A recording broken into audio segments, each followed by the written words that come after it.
وزن مت بڑھنے دو, آپ کی ہائٹ کے حساب سے جو وزن ہے اس کو مینٹین کرو, زیادہ کھا لیا جاگنگ کرو, دوڑو, اس کو کم کرو. تو یہ موٹے موٹے میڈیکل سائنس کی چیزیں ہیں, یہ سب پراٹھا میں دو رائے ہیں, کچھ کہتے ہیں کھا سکتے ہو, کچھ کہتے ہیں نہیں کھا سکتے.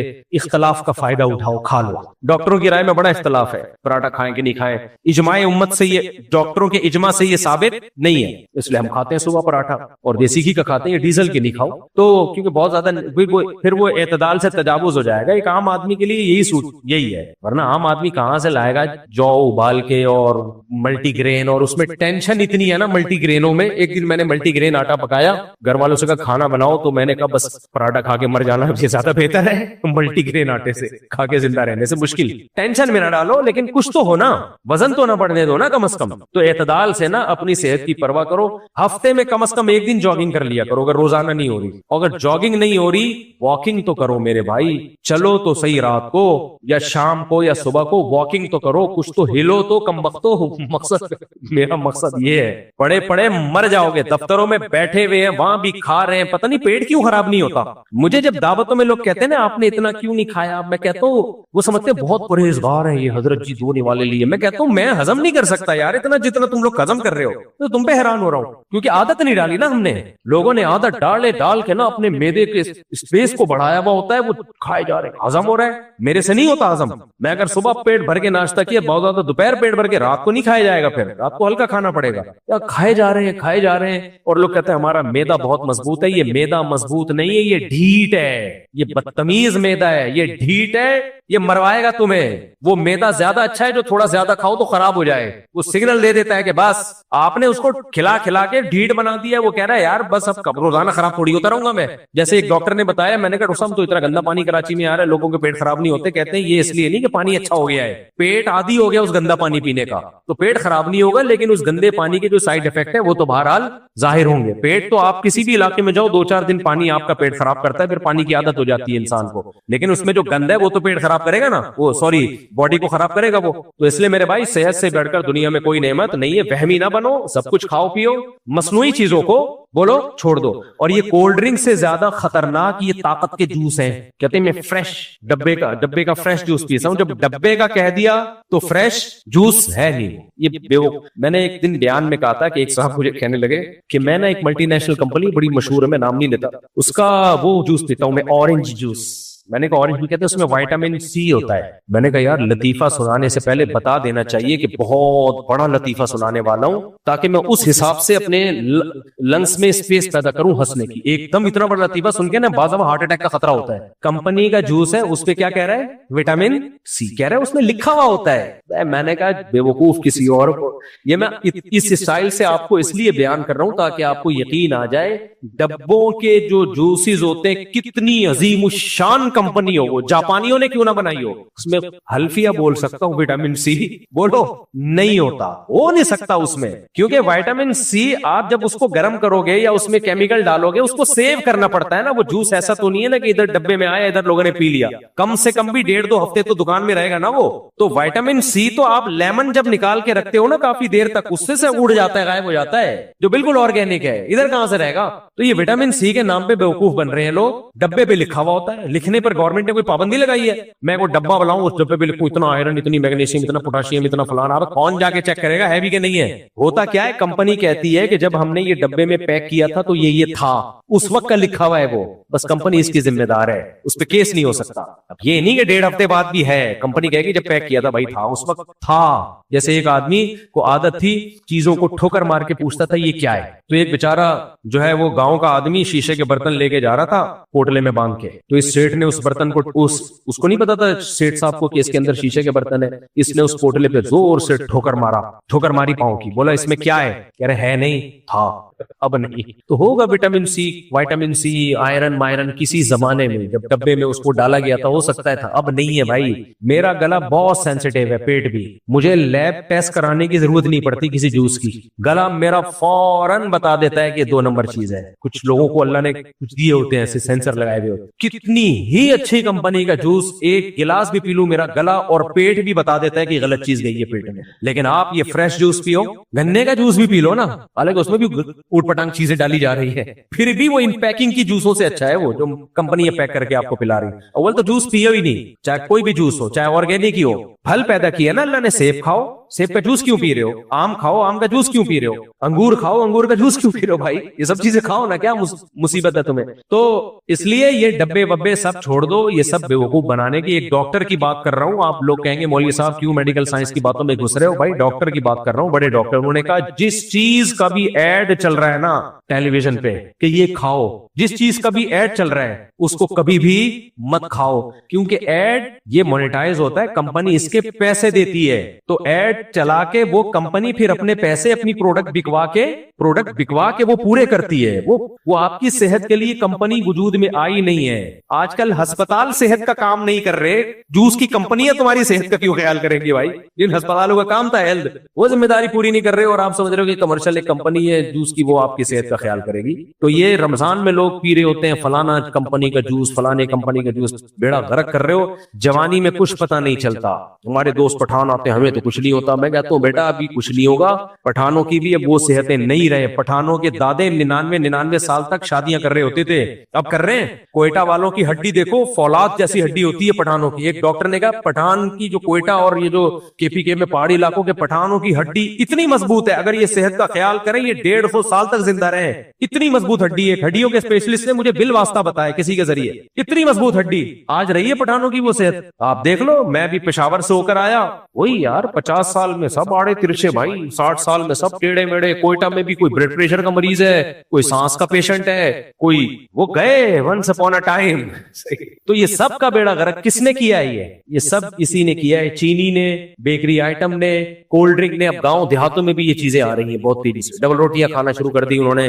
تو اتنا تو بنتا ہے, ان چیزوں کو ختم نہیں کر سکتے, کم از کم کر دو. کیا خیال ہے بھائی؟ غلط تو نہیں کہہ رہا. نان مان مت کھایا کرو. میں سے تو ہمارے ابا کو ایک دن کسی نے ڈبل بریڈ دے دی, ڈبل روٹی. ہمارے ابا گاؤں دیہاتوں کے پلے ہوئے, وہ روٹی کھانے کے عادی تھے, ان کو کسی نے دی ڈبل روٹی. حالانکہ پاکستان نیوی میں تھے اور پوری دنیا گھومی, ایسے دیسی نہیں تھے کہ دنیا کا پتہ ہی نہ ہو. ساری دنیا کا کوئی ملک نہیں چھوڑا انہوں نے سوائے چین اور آسٹریلیا کے. کہتے مان ہی گیا, باقی پوری دنیا میں ٹریولنگ, ڈبل روٹی نہیں کھاتے تھے. ایک دن مجھے یاد ہے والدہ نے دے دی کہ کھا لیں. گھمایا نا منہ میں چپڑ جاتی ہے ڈبل روٹی, ایسا ہی ہوتا ہے نا. کہتے ہیں اتنا غصے وہ کہتے ہیں یہ اللہ نے گناہوں کی سزا دی ہوئی ہے لوگوں کو, روٹی سے ہٹا کے کس پہ لگا دیا, ڈبل روٹی. چپڑ جاتی ہے منہ میں. میں بھی ڈبل روٹی جب کھاتا ہوں نا تو چائے کے ساتھ اس کو نرم کر کے اتارتا ہوں, مطلب چپڑتی آٹے کی طرح چپک جاتی ہے. انگریز کے جتنے کھانے ہیں کوئی ایک بھی کم بغیر ڈھنگ کی چیز نہیں کھاتا. برگر بند کھاتا رہے گا, منہ میں چپڑتا رہے گا وہ سارا. ہماری روٹی ہے لال آٹے کی, کیسا مزہ آتا ہے چبانے میں, کر کے حلق میں نیچے اترتی ہے. اور اس روٹی کا ایک ویٹ ہوتا ہے, اس ویٹ کی وجہ سے قبض نہیں ہوتا, یہ بھاری ہوتی ہے, جاتی ہے نا, پش کرتی ہے. تبھی لوگ کہتے ہیں ہم صبح ناشتے, ایک صاحب سے میں نے کہا یار تم واش روم نہیں جاتے؟ کہتے ہیں یار واش روم میں جب میں ناشتہ کرتا ہوں تو پچھلا والا جا کے اگلے والے کو پش کرتا ہے, پھر رپورٹ پیش ہوتی. سمجھ رہے ہو؟ ایک پورا سائیکل, ایک سسٹم ہے قدرت کا بنایا ہوا کہ بھئی جب آپ لال آٹے کی روٹی کھاتے ہو, فائبر ہوتا ہے اس میں, وہ جاتی ہے پش کرتی ہے, اس کا ایک ویٹ ہوتا ہے. اگر آپ برگر کھاؤ گے وہ ویٹ نہیں بنے گا آپ کا. اگر آپ خالی یہ اسی طرح کی چیزیں پھوڑتے پھاڑتے رہو گے تو وہ نہیں بنے گا. قبض کی بیماریاں, بڑی آنت کا کینسر, پتہ نہیں کیا کیا. کوئی بندہ اپنا جا کے ٹیسٹ کرا کے دیکھے, وہ بیماریوں کا ڈبہ نکلے گا, ڈبہ, بیماریوں کا ڈبہ. اور اس بیماریوں سے زندگی عذاب بنی ہوئی ہے. سست بیٹھے رہتے ہیں, پڑے ہوئے, جہاں پڑا ہوا, نیند نہیں آ رہی, بے خوابی, ڈپریشن, نہ چل سکتا ہے نہ بات کر سکتا ہے. لطیفہ سناؤ تو ہنسی نہیں آئے گی, کم وقت کو بیٹھا رہے گا, ہلانا پڑتا ہے, بے لطیفہ سنایا میں نے. رونے کی بات کرو, رونا نہیں آئے گا, سمجھ میں نہیں آ رہا ہوتا ہے ہو کیا رہا ہے. دوسری شادی کی بات کرو تو یہ پھر وہ دوسری شادی لے کے بیٹھ گئے. جوان ہوتے اور فل آپ کے جو ہے نا باڈی ایکٹیو ہوتی, دوسری شادی کی بات سن کے پڑک جاتا ہے ایک دم, اڑے یار کیا زبردست ہو گیا. کرتے نہیں کرتے وہ آپ کا ہیڈ ایک ہے. اب تو سست پڑے رہتے, ہلتے ہی نہیں ہے. تو یہ سب اس کی علامت ہے, زندگی کی رنگینیاں ختم. اور یہ اس کی علامت ہے. ہمارا ایک دوست تھا, عادت ہوتی ہے نا, لوگ کہتے ہیں بڑھاپے میں جوانی کے مزے. پہلے بوڑھے کہتے ہیں یار حضرت جی آپ تو بڑھاپے میں جوانی کے مزے لے رہے ہو. وہ لڑکا تھا 24 سال کا, میرا دوست تھا. میں نے کہا کیسی گزر رہی ہے؟ کہہ رہے جوانی میں بڑھاپے کے مزے لے رہا ہوں. میں نے کہا ہم نے یہ تو سنا ہے بڑھاپے میں جوانی کے مزے, یہ فرسٹ ٹائم سنا ہے. کہہ رہے نہیں میں جوانی میں مفتی صاحب بڑھاپے کے مزے. کہہ رہے یہاں بھی درد ہوتا ہے, ادھر بھی درد ہوتا ہے. ایک نے تو مجھے کہا مفتی صاحب, جوان لڑکا ہے, کہہ رہے یار میں جب سجدے سے قیام میں کھڑا ہوتا ہوں نا نماز میں, کڑاکے نکلتے ہیں میرے, کڑاکے. کہہ رہے یہ کیا ہو رہا ہے؟ کڑاکے سمجھتے ہو, کٹک ٹک کی آوازیں آتی ہیں, جتنی بھی ہڈیاں ہیں نا چٹکتی ہیں. میں نے کہا ابھی سے آپ کا یہ حال ہو گیا ہے, کڑاکے نکل رہے ہیں آپ, کسی کے کڑاکے نکل رہے ہیں, کسی کے شڑاکے نکل رہے ہیں. کوئی اب پہلے آپ کو یہ کرسیاں نظر آتی تھی مسجدوں میں, ہیں زندگی ہم نے گزار نہیں, بوڑھے میرے نانا 99 سال میں 98 سال تک تو کھڑے ہو کر تراویح پڑھی ہے انہوں نے. کیا تھا بھائی, کوئی میڈیکل سائنس نہیں جانتے تھے, کوئی یوٹیوب نہیں تھا جو ڈاکٹر گائیڈ کر رہے ہو, یہ نہیں تھا. بس یہ جو کولڈ ڈرنک, پیزے, برگر اور یہ جو آپ بازار سے پروٹین والا گوشت لیتے ہو نا, جو فروزن گوشت ہوتا ہے, اس کی بھی بڑی کمپلین ہے. میں اس کی غیبت نہیں کر رہا آپ کے سامنے اس گوشت کی, میں کاروبار بند نہیں کرنا چاہتا.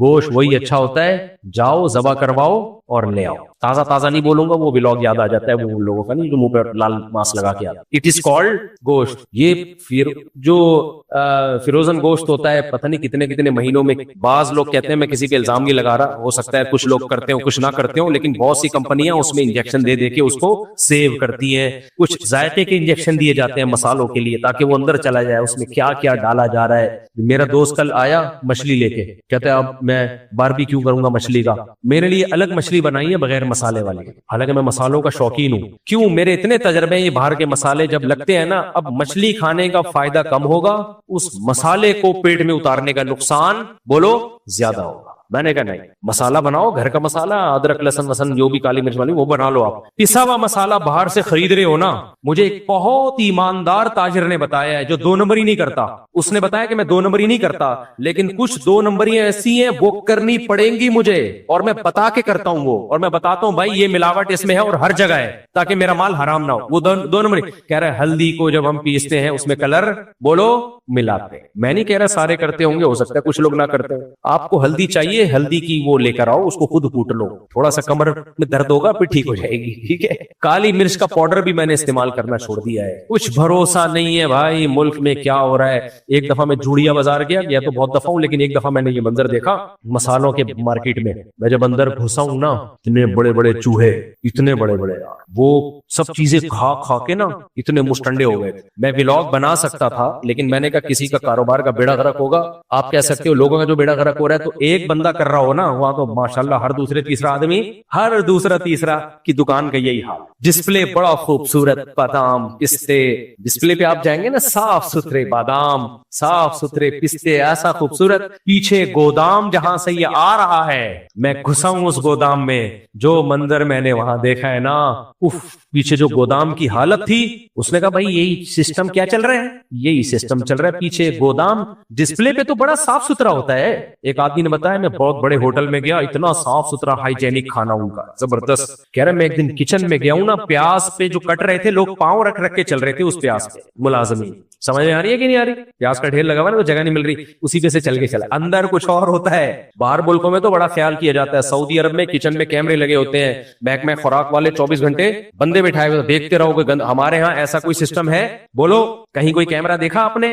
ہمیں تو سامنے جو نظر آ رہا ہے, مسالوں میں کیا ڈل رہا ہے کچھ پتا نہیں ہے. میں نے ایک دفعہ بیان میں کہہ دیا تھا کہ ہمارے مسالے بیرون ملک پابندی ہے ان پہ. کسی نے کہا لو, پھر کمپنیوں کے نام لیے کہ دیکھو یہ مسالہ بھی سعودی عرب میں ملتا ہے, یہ مسالہ بھی سعودی عرب میں ملتا ہے. بھائی دیکھو, جب کوئی بندہ بات کرتا ہے نا, اس سے اس کا مطلب پوچھا جائے, فوراً اعتراض نہ کیا جائے. تو میں نے ان کو, مسالے ملتے ہی نہیں کمپنیوں کے, لیکن اس کا فارمولا چینج ہوتا ہے. یہاں پر جو بریانی مسالہ ہے اور ہے, سعودی عرب میں اسی کمپنی کا بریانی مسالہ بولو الگ ہو. یہاں پر جو بریانی جو نہاری مسالہ ملے گا جس کمپنی کا, وہ الگ ہے. یہی جب جائے گا امریکہ میں تو چینج, وہ یہ گن افورڈ نہیں کر سکتے. تو یہ شریعت کا حکم ہے, تو چھوڑ دو اپنے آپ کو ان فضول چیزوں سے, بچاؤ اپنے آپ کو تاکہ ایک اچھی انسان زندگی گزارے. اللہ رسول بھی خوش ہوں گے اس سے, میرا خیال ہے. کیا خیال ہے؟ اور بے دیندار لوگوں پہ تو یہ بہت ہی برا لگا. اللہ عمل کی توفیق. بعض علماء کہتے ہیں فی سبیل اللہ سے مراد صرف قتال فی سبیل اللہ ہے, اس سے کچھ اور مراد ہے. تحریف قرآن کے زمرے میں آتا ہے, یہ بات غلط ہے. یہ ضرور ہے کہ جہاں قرآن میں فی سبیل اللہ جہاد کے معنی میں آیا ہے, تو وہاں تو جہاد ہی کے معنی میں ہے. لیکن قرآن و سنت میں خود فی سبیل اللہ دوسرے معنی میں بھی استعمال ہوا ہے. حدیث میں آتا ہے جو حج پہ نکلتا ہے وہ بھی فی سبیل اللہ, جو مسجد میں نماز کے لیے آتا ہے وہ بھی فی سبیل اللہ. تو کوئی بھی دین کے کام میں نکلا ہے وہ فی سبیل اللہ ہی کہلائے گا. گڑبڑ یہاں ہوتی ہے کہ جہاد میں جو فضائل ہیں, بعض مواقع پہ جہاد کو فی سبیل اللہ کہا گیا ہے, تو جو جہاد کے فضائل ہیں وہ آپ کسی اور جگہ پہ فٹ نہ کریں فی سبیل اللہ کہہ کے اس کو. تو فی سبیل اللہ تو سارے کام ہیں, لیکن جہاد فی سبیل اللہ کے جو اسپیسیفک الگ سے فضائل ہیں وہ کسی اور جگہ فٹ کرنا جائز نہیں ہے. یہ غلط ہو جائے گا. مفتی سے میں نے شیعہ سنی کی بات نہیں کیا, اور مجھ سے اگر کوئی شخص ابے حیا کے خلاف مسئلے نہ پوچھا کرو. ایک مسئلہ پوچھا تھوڑا حیا کے خلاف ہے، چھپڑ میں پوچھ لو، اتنے کھلے ڈلے مسئلے نہیں ایسے پوچھا کرو بھائی. اور ہر ایک کے ہے بھی نہیں نا، بعض مسئلے حیا کے خلاف ہوتے ہیں لیکن ضرورت ان کو سب کو ان کی ضرورت ہوتی ہے، وہ پھر میں اناؤنس کر دیتا ہوں. لیکن بعض مسئلے کو انفرادی نوعیت کے ہوتے ہیں، حیا کے خلاف بھی ہے تو کیا ضرورت ہے ان کو اناؤنس کرنے کی. دوسرا مجھے لیمو روزانہ اپنے خرچے پر پیوں یا دوسروں کے. باقی کہہ رہے ہیں ہڈیاں کمزور ہو جاتی ہیں اور پینے سے کیا لکھا ہے پرسنل ایکسپیرینس رہا ہے، ہڈیاں کمزور ہو جاتی ہیں. وائٹامن سی سے ہڈیاں کمزور کی ہوں گی میرے بھائی. کچھ لوگ یہ کرتے ہیں جب یہ لیمن کا پانی پیتے ہیں نا تو یہ دانتوں میں لگتا ہے، اس کا ایسڈ یہ دانتوں کو خراب کر دیتا ہے. میرے دانتوں کو نہیں کرتا، میں تو ایسے ہی پیتا ہوں، لیکن دانتوں کو دانت خراب ہونا شروع ہوتے ہیں تو وہ سمجھتے ہیں ہڈیاں کمزور ہو رہی ہیں، تو اس کا طریقہ اسٹرا سے پیا کریں. پھر وہ سمجھ رہے ہو، کیونکہ لیمن ہے تو ایسڈ نا، جب دانتوں سے لگ کے جاتا ہے نا تو یہ اس کی تہ کو خراب کرتا ہے. تو ایسے لوگوں کے لیے پھر یہ ہے کہ وہ اسٹرا سے پیا کریں. دوسری بات، لیمن گرم پانی میں ڈال کے کچھ لوگ نہار منہ پیتے ہیں، یہ بالکل غلط ہے. وہ کہ اس کے کچھ فائدے ہیں لیکن پیٹ کی ایسی کی تیسی ہو جاتی ہے، کیونکہ لیمن ایسڈ ہے. جب آپ خالی پیٹ پیتے ہیں تو وہ معدے کی دیواروں کو متاثر کرتا ہے، اس میں گڑبڑ کرتا ہے. یہ مشاہدے پر مبنی ایک حقیقت ہے. بالکل جب خالی پیٹ ہو تو میرا خیال ہے اجتناب کریں. باقی قبلہ حکیم سے پوچھیں کیا کرنا ہے آپ لوگ، لیکن کوئی اس سے نقصان نہیں ہوتا. ہاں ایسڈ جو بھی آپ کھائیں گے تھوڑا بہت کیلشیم کو وہ ہو سکتا ہے نقصان کرے، لیکن ہم کیلشیم کی دوسری چیزیں اتنی کھا رہے ہوتے ہیں کہ وہ نقصان کی تلافی ہو جاتی ہے اس سے. سمجھتے ہو؟ اب ایک آدمی لیمن ہی پہ سیٹ ہو جائے وہ تو ہڈیاں ختم ہو جائیں گی اس کی، لیکن لیمن کے ساتھ ساتھ پھر وہ دیسی گھی کھا رہا ہے یا روٹی سالن گوشت جو بھی انڈے منڈے بھی تو کھا رہا ہوگا نا، تو اس سے پھر یہ ہوگا کہ لیمن کے بھی فائدے ہوں گے اور کیلشیم بھی آئے گا. خالی لیمن ہی پہ سیٹ ہو گیا تو پھر تو غلط ہے. لیمن خالی پی لیا کرو، بہت فائدے مند چیز ہے، ان باتوں میں مت پڑو. روزانہ ایک گلاس پینے میں کوئی حرج نہیں ہو، بہت فائدہ ہے اس کے فائدے اس کے نقصانات سے زیادہ ہے. نہیں کھانا تو جاؤ جو مرضی کرنا ہے کرو. وہ دعا کیجیے میرے بیٹوں کی شادی ہو جائے، خاندان میں 2-3 سال سے. اتنا ہلکا ہلکا لکھتا ہوں، چشمہ لگانا پڑتا ہے، شرم آتی ہے مجھے، برا لگتا ہے اور اچھا نہیں لگتا، شو خراب ہوتی ہے چشمہ لگانا. چشمہ بھی دیکھو بوڑھوں والا رکھا ہے، مجبوری ہے، یہاں تک بقدر ضرورت لگاتا ہوں. وہ نظام تو میرے بیٹوں کی شادی ہو جائے، خاندان میں 2-3 سال سے کوشش ہے، مگر کوشش تو جب لڑکی والوں کو پتہ چلتا ہے کہ آپ سے اصلاحی تعلق ہے تو ان کی شادی نہیں ہوتی. دوسری شادی کے میرے سے اصلاحی تعلق ہے اس لیے شادی نہیں ہو رہی، تو میری تو ایک بھی نہیں ہونی چاہیے تھی. پھر جو لوگوں کو خود موٹیویٹ کر رہا ہے اس کی 4 کیسے ہو گئی؟ آپ کہہ سکتے ہو آپ مشہور ہو اور آپ کے پاس پیسہ ویسا ہے وغیرہ وغیرہ، تو اب مشہور ہوا نا. 2011-12 میں میری تیسری شادی ہوئی تھی، اس وقت تو بہت زیادہ مشہور بھی نہیں تھا. تو اس لیے کچھ قسم کے لوگ شادی نہیں کریں گے، کچھ قسم کے شادی کر دیں گے. تو تلاش کرتے رہو رشتے، ایک نہ ایک دن ہو جائے. کمارا کوئی نہیں مرتا، یہ ذہن میں رکھو. کمارا جو مر رہا ہے وہ اپنی حماقت سے کمارا رہنے کی وجہ سے مرتا ہے. اللہ تعالیٰ یہ بیسک ضرورتیں انسان کی پوری کرتے ہیں. حدیث میں آتا ہے 3 لوگوں کی اللہ نے مدد کا وعدہ کیا ہے، اس میں ایک وہ شخص ہے جو نکاح کرنا چاہتا ہو، تو اگر وہ سیریس ہے نا اس میں اللہ اس کا انتظام کرے گا. میں نے ایسے لوگوں کی شادی ہوتے دیکھی ہے جن کی کوئی امکان ہی نہیں تھا، سیدھے سے مایوس ہو کے میرے پاس آئے تھے. میں نے کہا یار آپ کوشش، کاروبار کی بھی کوشش کرو، رشتے بھی تلاش کرتے رہو، اللہ نے چاہا ہو جائے گی. آج ہو بھی گئی، ان کی اولاد بھی ہے. یہ ایسا کام ہے اللہ کی مدد کے بغیر ہوتا نہیں ہے. موزہ میرے ابو میرے سوسر شادی نہیں کروا رہے، میرا نکاح ہو گیا ہے پر رخصتی نہیں کر رہے اور شادی کا پورا خرچہ میں اٹھا رہا ہوں، کچھ بتا دیں کیا کروں. رخصتی نہیں کر رہے تو آپ نے کوئی ایگریمنٹ کیا تھا نکاح سے پہلے کہ اتنے عرصے کے بعد رخصتی ہوگی؟ اگر ایگریمنٹ کیا تھا تو پھر آپ کو اس ایگریمنٹ کی پابندی کرنی پڑے گی. شروع میں ایگریمنٹ کر لیتے ہیں کہ 2 سال تک پھر ایک دم ان کو دماغ کے جو ہے نا وہ جنون چڑھتا ہے. تو بھائی جب آپ نے کیا تھا معاہدہ تو پھر اس کی پابندی کرو. اور اگر ایسا معاہدہ نہیں تھا، جلدی رخصتی طے ہوئی تھی، پھر اگر دیر کر رہے ہیں تو ظلم کر رہے ہیں، پھر گھوڑے پہ بھگا کے لے جاؤ. یہی کہہ سکتا ہوں.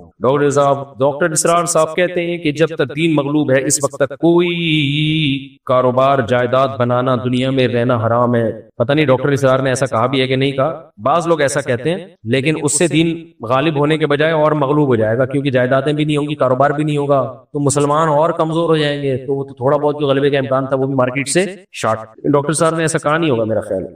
ہمارے دین میں اور اگر کہا ہوگا تو ان سے پوچھا جائے، اگر زندہ ہوتے تو پوچھتے اس کا مطلب. ان کے بیٹے زندہ ہیں، ان سے پوچھیں کہ آپ کے والد صاحب نے جو یہ کہا تھا اس کا کیا مطلب، کیا بتانا چاہ رہے تھے. ہمارے دین میں رہبانیت تو نہیں ہے، لیکن پھر بھی ہمارے تبلیغی بزرگ جو رائے میں مقیم ہو جاتے ہیں سارا سال سب کچھ چھوڑ چھاڑ کر، کیا یہ صحیح ہے؟ سب کچھ چھوڑ چھاڑ کے نہیں ہوتے، ان کی بیوی بچے بھی ہوتے ہیں اور وہ پہلے سے اتنے کاروباری لوگ ہوتے ہیں, ان کا چلتا ہوا کاروبار ہوتا ہے, اس سے ان کی ارننگ آ رہی ہوتی ہے, اس سے بیوی بچوں کو کھلا رہے ہوتے ہیں. دین کے لیے وقف ہو جانا یہ رہبانیت نہیں ہے, بشرطے کہ آپ بیوی بچوں کا خرچہ اٹھا رہے ہو. رہبانیت جب ہے جب آپ نکاح بھی نہ کرو کہ میں شادی نہیں کروں گا تاکہ بچوں کا خرچہ نہ اٹھانا پڑے, اور پھر دین کے لیے وقف ہو جاؤ, یہ رہبانیت ہے. یا شادی ہو گئی اور اب بیوی کا خرچہ نہیں اٹھا رہے, وقف کر دیا, تو وہ کہاں سے کھائے گی بھائی؟ تو ریونڈ میں میرے علم میں جتنے بھی مقیمین ہیں وہ سب کے چلتے ہوئے بزنس ہیں, کاروبار ہیں. اب وہ سب چیزوں سے آزاد ہو کے دین کی خدمت کے لیے وقف کر دیا اور ان کے کاروبار چل رہے ہیں. تبلیغ میں کہیں بھی اس کی اجازت نہیں دی جاتی, حتیٰ کہ آپ سال لگانا چاہتے ہو نا اور آپ کا ابھی امتحان ہونے والا ہے, تو تبلیغ والے آپ کو سال کے لیے 4 مہینے کے لیے نہیں جانے دیں گے, بولیں گے آپ پیپر پہلے دو کیونکہ آپ کا فیوچر برباد ہو رہا ہے. اگر کوئی پرسنلی اپنے طور پر غلط کر رہا ہے تو پھر تبلیغ والے اس کے ذمہ دار نہیں. تو ایسی رہبانیت تبلیغ میں ہے نہیں جہاں تک میری معلوم, اور اگر کوئی کر رہا ہے تو وہ اپنے طور پہ کر رہا ہے, اس کا تبلیغ کو ذمہ دار نہ ٹھہرایا جائے. کراچی میں تقریباً چند روز بعد حکومت کے حکم کی وجہ سے راستوں کو بند کیا جاتا ہے, جس کی وجہ سے عوام اور ایمبولینس وغیرہ کو وہ شدید مشکلات کا سامنا کرنا پڑتا ہے. تو کیا جو پولیس اہلکار روڈ بند کرواتے ہیں انہیں گناہ ہوگا؟ بھائی پولیس تو پابند ہوتی ہے حکومت کے فیصلوں کے, وہ تو وہی کرے گی جو, ورنہ حکومت ان کو بہت سخت کیس بن جاتا ہے پولیس کے خلاف اگر وہ آرڈر کو فالو نہ کرے. البتہ جو مذہبی لوگ یہ کچھ کر رہے ہیں وہ بہرحال مجرم ہے. میں نے حدیث کئی بار سنائی ہے, نبی نے فرمایا سب سے آخری درجہ ایمان کا یہ ہے کہ راستے میں تکلیف دہ چیز اگر کوئی نہیں اٹھائے نا تو آخری درجے پہ بھی نہیں ہے. یہ تکلیف دہ چیز نہ اٹھانے پر ہے, اور راستے کو بند کر دینا تکلیف دہ چیز, یعنی ایک کانٹا پڑا ہوا ہے وہ اتنی تکلیف نہیں دیتا, اور حدیث کہہ رہی ہے کہ اس کو اگر آپ نے نہیں اٹھایا تو آپ ایمان کے آخری درجے میں بھی نہیں ہے. اور جو پورا جلوس لا کے روڈ بلاک کر دے, لوگوں کے آنے جانے کے راستے بند ہو جائے, ایمبولینسوں کو مصیبت پیش آئے, اور دنیا کے کسی ملک میں ایسا نہیں ہوتا, یہ جو ہمارے یہاں ہی ہو رہا ہوتا ہے, یہ تو عین عذاب میں ڈال دیا آپ نے لوگوں کو, تو وہ ایمان کے آخری درجے میں بھی کہا, تو پہلے درجے میں بھی نہیں ہے. اس لیے بند ہونے چاہیے سارے جتنے بھی جلوس جلسے. ابھی کیا ہوا ہے جاپان میں, جنہوں نے, جو میرے ہوسٹ ہیں نا جاپان میں, جنہوں نے مجھے بلایا تھا ان کا فون آیا, انہوں نے کہا جاپانیوں نے ویزے بند, جاپان نے ویزے بند کر دیے, مفتی صاحب تبلیغ کے ویزے بند کر دیے, علماء کے ویزے بند کر دیے. میں نے کہا کیوں؟ کہتے ہیں کچھ لوگ گئے تھے یہیں سے, تو ربیع الاول کے موقع پہ انہوں نے جلوس بھی نکالے, روڈ بند کی, اور چندے بھی دبا کے مانگے. میں نہیں کہہ رہا سارے بریلوی ایسے ہوتے ہیں, چند لوگوں نے, بریلویوں میں بھی بہت سے لوگ ایک دوسرے کے مخالفت کر رہے ہیں ایسے ٹولے کی جو جس کا کام ہی چندہ گیری ہے اور ان کا کام ہی ہے. تو انہوں نے آج ہی کی بات ہے, آج فون آیا, کہہ رہے وہاں جا کے انلیگل چندے بھی مانگے, کیونکہ جاپان میں چندے کا بھی ایک اصول ہے, ٹرسٹ ہونا چاہیے, فاؤنڈیشن ہونی چاہیے, اس کے ایک لیگل. وہ جاپانی ایسے آڑے ترشے کام نہیں کرنے دیتے, آؤ بس کوئی حساب ہی نہیں ہے, کچھ بھی نہیں, مانگنا شروع کر دو. اور روڈ ووڈ کیا کہہ رہے, سب پہ جاپانیوں نے پابندی لگا دی. کہہ رہے اب میں گیا ہوا ہوں جاپان, کیس کیا ہے ہم نے, ہم کہہ رہے ہیں بھائی ہم نہیں چندے مانگتے, ہم روڈ بلاک نہیں کرتے, ہم تو تبلیغ والے, ہم تو مسجدوں میں تبلیغ پر اتنا زبردست کام ہو رہا تھا, چند بے وقوفوں کی وجہ سے سب پہ پابندی لگ رہی. اور اس کے علاوہ بھی کچھ ملکوں میں, چائنا میں بھی ایسا ہوا تھا, وہ لوگ کہتے ہیں روڈ کیوں بلاک کر رہا ہے بھائی تو, لوگوں کا, آپ چند آدمی ہیں, ان کا اپنا مسئلہ ہے, تو آپ چند لوگوں, دیکھو میں نے مسجد کا مائک باہر بیان میں کھولنے کی اجازت نہیں دی, کیونکہ میرا جو بیان سننا چاہتا ہے وہ سنے, جو نہیں سننا چاہتا میں زبردستی کیوں سناؤں اس کو, جب میرا نظریہ نہیں ہے, جب دوسرے والے کا نظریہ نہیں ہے. اب میں دلیل یہ دوں کہ نہیں میں حق بات کرتا ہوں, سب سنیں, یہ آپ بات تھوپ رہے ہو. تو میرے بھائی ربیع الاول سب کا متفقی رائے نہیں ہے کہ ربیع الاول منانا چاہیے, جلوس نکالنے چاہیے. کچھ لوگوں کی رائے ہے کہ ہونے چاہیے, کچھ لوگوں کی رائے ہے کہ نہیں ہونی چاہیے. تو جن کی رائے ہونے چاہیے وہ اپنی رائے سب پہ کیوں ٹھوس رہے ہو بھائی, کیوں روڈ بلاک کر رہے ہو؟ آپ انڈور کرو, انڈور محرم کے تعزیے بھی آپ کرو, انڈور آپ جو ماتم کیے وہ بھی کرو, ہمیں کوئی اعتراض نہیں ہے. انڈور جو بھی ہو آپ کا پرسنل معاملہ ہے, جو مرضی کرتے رہو, لیکن روڈ پہ وہی ہوگا یا تو اسلام سے اس کی پرمیشن لی جائے گی اور چاروں ائمہ کا اس پہ اتفاق ہوگا, مسلمانوں کا اتفاقی مسئلہ ہوگا, یا یہ کہ پوری قوم اس پہ متحد ہوگی, ہاں بھی ہم سب کا مسئلہ ہی پھر ہوگا, ادروائز نہیں ہوگا. تو اس پہ آواز اٹھانی چاہیے. سمجھ رہے ہو کہ نہیں سمجھ رہے؟ ابھی جاپان میں پابندی لگا دی, ویزا ہی بند کر دی انہوں نے, کوئی ویزا نہیں ملے گا, جاؤ. کتنی آزادی تھی یار وہاں کے, میں گیا تھا, اتنا کراؤڈ ہوتا تھا جاپان میں بیانات سننے والوں کا, اور بریلوی علماء بھی جاتے تھے, دوسرے بھی سب جاتے تھے, سب پہ پابندی لگا دی چند لوگوں کی وجہ سے. چائنا میں بھی ایسا ہی ہوا ہے. اور پھر ہم کہتے ہیں اصل میں ان کو اسلام سے نفرت ہے نا, پھر باتیں بھی ہم بیٹھ کے, بھائی اسلام سے نفرت ہوتی تو جلسوں سے پہلے بھی وہ پابندی لگاتے. تو یہ ہے صاحب, یہ سب بند ہونا چاہیے سارا دھندا کرنا ہے مسجد کے اندر. اہم سوال ہے, پورا پڑے, مہربانی ہوگی. اگر عید میلاد النبی تیجا 40واں یہ سب غلط ہے تو پھر مدارس, ان کا نصاب, سہ روزہ 4 مہینے, مسجد کے گنبد مینار, ختم بخاری, یہ سب تو صحابہ نے اسلاف نہیں کی, پھر کیوں کرتے؟ یہ موقع ہوتا ہے. موقع کیا مطلب, مدرسے میں کام ہوا ہے, بخاری ختم ہوئی ہے, اب بچوں کی حوصلہ افزائی کرنی ہے, اپنے اپنے گھروں کو جا رہے ہیں, عالم بنے, ان کی حوصلہ افزائی کے لیے 10 دستار بندی کی ایک تقریب ہو رہی ہے، بالکل ایک معقول وجہ ہے اس کی. اور آپ جو 12 ربیع الاول پر عید میلاد النبی منا رہے ہو، اس دن نبی آئے نہیں ہیں، نبی 1400 سال پہلے آئے تھے، 1400 سال پہلے آئے تھے، اب تھوڑی آ رہے ہیں. یہاں تو مدرسے کے طلبہ باقاعدہ فارغ ہو رہے ہیں، خوشی ہو رہی ہے ان کو. جیسے آپ کی شادی ہو رہی ہے، جب شادی ہو رہی ہے تو شریعت نے کہا مناؤ، ولیمہ کرو، مبارک بادیں دو. اب جب شادی کو 31 دسمبر کو آپ کی شادی ہوئی تھی، آپ ولیمہ بھی کریں، آپ سیلیبریٹ بھی کریں، آپ لوگوں کو جمع بھی کریں، تمبو بھی لگائیں، دیگیں بھی پکائیں، بانٹیں بھی، کیونکہ ہو رہی ہے خوشی کا موقع. لیکن آپ اگلے سال 31 دسمبر کو دوبارہ تمبو لگا رہے ہو کہ پچھلے سال 31 دسمبر کو میری شادی تھی، اب میں دوبارہ تمبو لگا رہا ہوں. تو لوگ کہیں گے بھائی صاحب وہ ایک سال ہو گیا، اب کوئی اس کی مارکیٹ میں کوئی نیا مال آیا ہے، بچہ پیدا ہوا ہے، اس کی کوئی آؤٹ پٹ ہے، تو جس دن بچہ پیدا ہوگا تو پھر آپ عقیقہ بھی کرو، 2 بکرے کاٹو. لیکن بچہ جب پیدا ہوا 1 جنوری کو پیدا ہوا، اگلے سال پھر 1 جنوری کو آپ بکرے کاٹ رہے ہو، پھر اس سے اگلے سال 1 جنوری کو کاٹ رہے ہو. تو شریعت کہے گی جب پیدا ہوا تھا وہ موقع تھا، بکرا بھی کاٹو، کھلاؤ بھی، سیلیبریٹ بھی کرو، تقریب بھی کرو، ایونٹ بھی کرو. سمجھ میں آتا ہے. اب ہر سال اسی دن کرنا، یہ تو اس کی کوئی سینس نہیں بنتی ہے. تو مدرسوں میں جو ختم بخاری ہوتا ہے وہ اس ٹائم پہ ہوتا ہے جب بخاری ختم ہوتی ہے. یہ نہیں ہوتا کہ بخاری ختم ہوئی 1 محرم کو، پھر اگلے سال 1 محرم کو، پھر اگلے سال 1 محرم کو، ایسا نہیں ہوتا.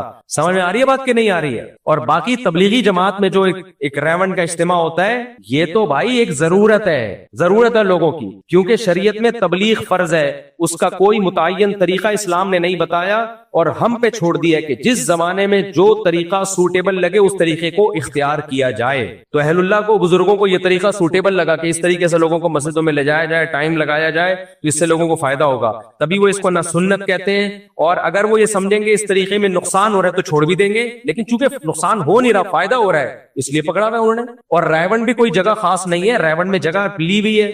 اگر ان کو یہ لگا کہ رائیون کی بجائے فلانی جگہ زیادہ بہتر ہے تو وہاں شفٹ ہو جائیں گے وہ. اگر ان کو یہ لگا کہ یہ اس تاریخ کو جو ہم اجتماع کر رہے ہیں اکثر یہ اکتوبر نومبر میں ہوتا ہے، اس کے بجائے جون میں ہونا چاہیے تو جون میں شفٹ کر دیں گے. کوئی اسپیسیفک ڈیٹ تھوڑی ہے ان کی. سمجھ میں آ رہی ہے بات کہ نہیں آ رہی؟ اسی طرح مدرسوں کا جو نصاب ہے، صحابہ کے دور میں تو لوگ نبی سے سیکھتے تھے، اس کے بعد جب عربی گرامر اور فقہ اور یہ مدون ہوا تو ایک اس کو اسٹرکچر دینا پڑا کہ اس اسٹرکچر، یہ پیریڈ ہوں گے، یہ ٹائم ہوگا، یہ 8 سال کا نصاب ہوگا، یہ سب آسانی کے لیے. آپ کے پاس تو یہ جو آپ ربیع الاول میں کر رہے ہو اس کی کوئی دلیل نہیں ہے اس کے جائز ہونے کی. تو اس کو بخاری کے ختم بخاری، اور یہ جو مسجدوں کے گنبد ہیں کہتے ہیں یہ بھی بدعت ہے. یہ تو تابعین کے دور سے چلے آ رہے ہیں، تابعین کے دور سے ایک شعار بن چکا ہے اسلامی کہ گنبد دیکھ کے پتہ چل جاتا ہے کہ یہ کیا ہے، مسجد ہے. کوئی نہ بنائے گنبد تو کوئی حرج نہیں، بنا لے تو بھی ٹھیک ہے، نہ بنائے تو بھی ٹھیک ہے. اس کا اس سے ربیع الاول سے کیا تعلق ہے بھائی ہر ایک کے گھر بنانے کا ایک طریقہ ہوتا ہے. ڈیفینس میں الگ اسٹائل ہے، اورنگی ٹاؤن میں الگ اسٹائل ہے، امریکہ میں الگ اسٹائل ہے. تو اسی طرح مسجدوں کو بھی ایک الگ رواج ہے کہ بھائی مینار ہوگا، اس سے پتہ چل جائے گا کہ یہ کیا ہے، مسجد ہے. پہلے یہ مینار بنا کرتے تھے مؤذن کے لیے، اوپر چڑھ کے اذان دیا کریں گے تاکہ سب جگہ آواز جائے گی. اب وہ ایک علامتی طور پہ باقی رہ گیا ہے، اذان اقامت جو اسپیکر پہ ہوتی ہے. تبھی علماء کہتے ہیں مینار ہو تو بھی ٹھیک ہے، مینار نہ ہو تو بھی ٹھیک ہے. اس کا ربیع الاول کے جلسوں سے کیا تعلق ہے؟ تو یہ ایسے یہ کوئی اس کی حقیقت نہیں ہے.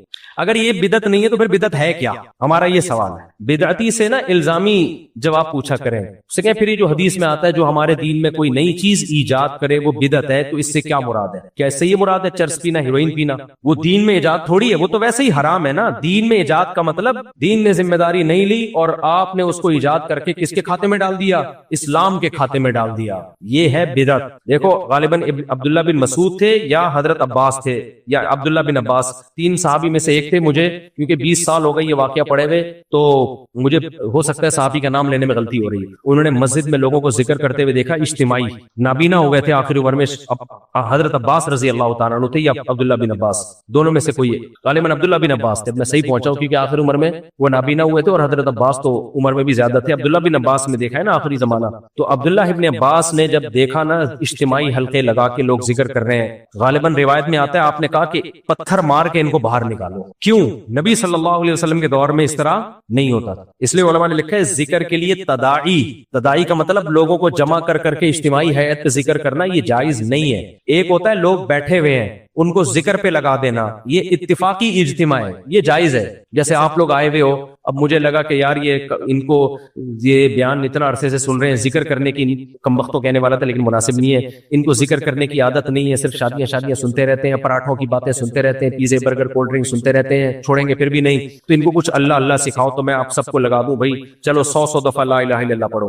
یہ اجتماعی ذکر نہیں کہلائے گا، اس لیے کہ اجتماع تو آلریڈی ہوا ہے، ان سب کو ہم نے تعلیم کے لیے ذکر پہ لگا دیا۔ ایک یہ ہوتا ہے کہ میں بولوں آج اتوار کا بیان نہیں ہوگا، تمام احباب سے گزارش ہے آج جامع مسجد الفلاحیہ میں عشاء کی نماز کے بعد اجتماعی ذکر کی محفل لگے گی، تمام حضرات تشریف لائیں، بہت فائدہ ہوگا۔ یہ بدعت ہے، کیونکہ اجتماعی عبادت جو شریعت نے بتائی ہے وہی کر سکتے ہو۔ فجر کی 2 سنتیں انفرادی ہیں، اجتماعی پڑھ سکتے ہو؟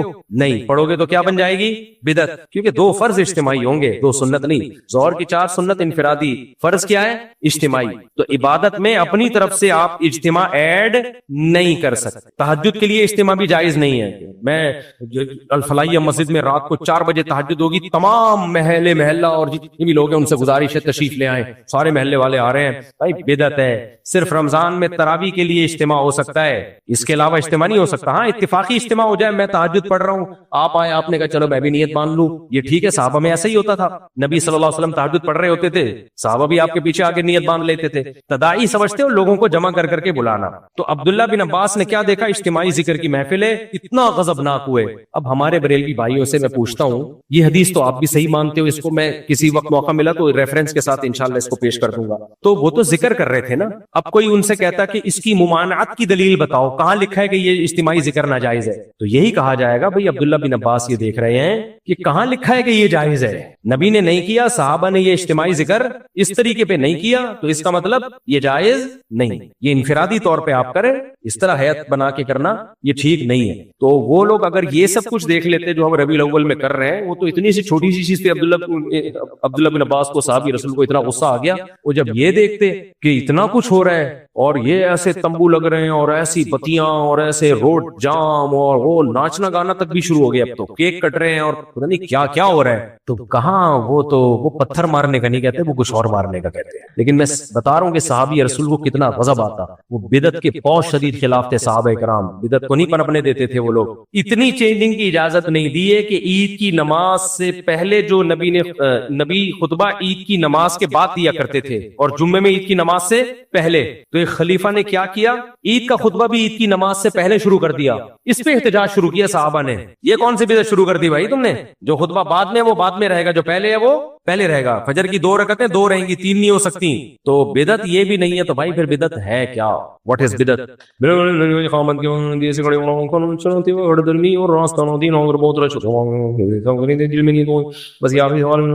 کے وقت دیر سے کھڑے ہونا بعض لوگ کرتے ہیں، اس پہ مجھے پوری تحقیق نہیں ہے۔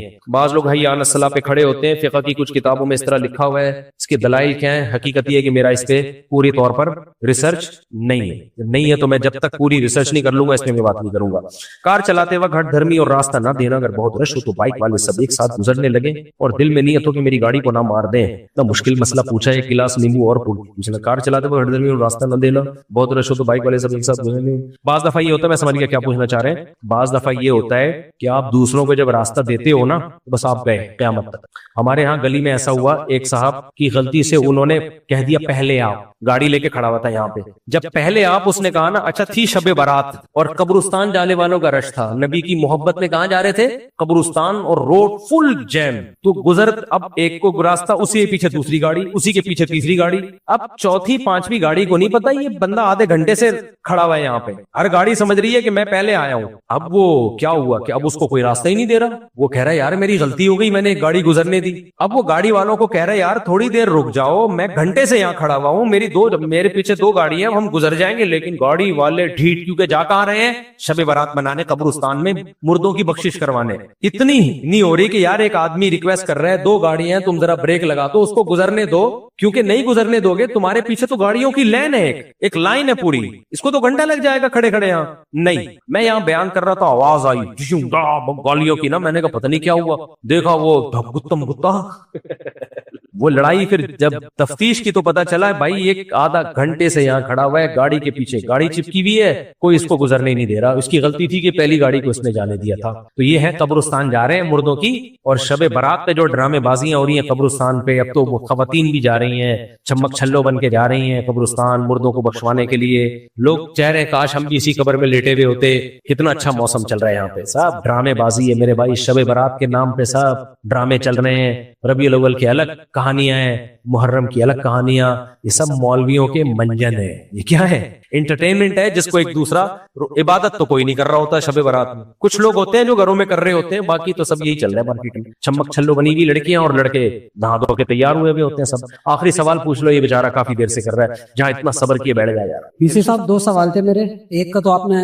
بتایا کہ آپ بعد میں حوالہ دے دیں گے کہ یہ جو بدعت کے حوالے سے مشہور ہے، کیونکہ ابھی جو کل ربیع الاول گزرا اس میں نے لنگر کھانے سے انکار کر دیا، تو ساتھ ہی اس نے میرے کو طنز دیا کہ تمہیں نبی سے محبت نہیں ہے۔ اس کا آپ حوالہ دے دیں گے تو میں ساجد بھائی وغیرہ کسی سے لے لوں گا۔ دوسرا سوال یہ ہے کہ ابھی کچھ ٹائم پہلے ایک فرقے کا جلوس ہوا تھا جس کا آپ نے تذکرہ کیا، چپ تازیہ، جی، تو اس میں اسی فرقے کے ایک شخص نے مجھے بولا کہ یہ چیز بڑھتی سے بڑھتی جا رہی ہے، حالانکہ وہ اسی فرقے کا تھا۔ تو میں یہ سمجھتا ہوں کہ جو اسلامی ہمارے اسکالرز ہیں بلند سطح پہ، چاہے وہ جس فرقے کے بھی ہیں، ان کو آپس میں بیٹھ کے بات چیت کرنی چاہیے کہ جو نئی سے نئی چیز ہوتی جا رہی ہے، بالفرض اگر وہ 5 بجے جلوس ختم ہوتا تھا تو وہ 7 بجے ختم ہو رہا ہے، تو ان چیزوں کو محدود کرنے کی ضرورت ہے میری نظر میں۔ اور اس کے حوالے سے دیکھو یہ محدود ایسے ہوں گی کہ شیعہ اسکالر بولے اس کے خلاف، ایران میں روڈ پہ کوئی جلوس کوئی تعزیہ نہیں ہوتا، حالانکہ وہ شیعہ اسٹیٹ ہے، تو شیعہ اسکالر آگے بڑھ کے بولے بھائی یہ ہمارا اس سے تعلق نہیں ہے، جو ایران میں ہوگا وہ بھی یہاں بھی وہی ہوگا۔ بریلویوں میں جو معتدل ہیں وہ بولے کہ یہ ربیع الاول میں جو کچھ ہو رہا ہے